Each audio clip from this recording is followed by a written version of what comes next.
how consistent are you?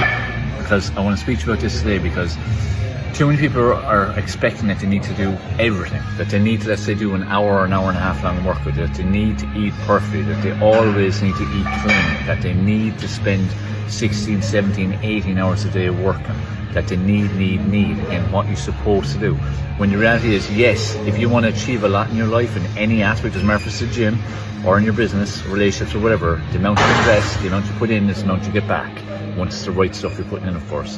But there are days when either it's poor energy, under time pressure, immense stress, loads of emotional strain, poor sleep and other aspects that even just ticking the box is an achievement. Even going to the gym or doing something home for 15 minutes, sending 2 emails versus 50. You know, any of these things, 1 minute meditation versus 5. Tick the box. Constantly have a non-negotiable. You do it every day or most days a week, but you tick the box. Tiny amounts.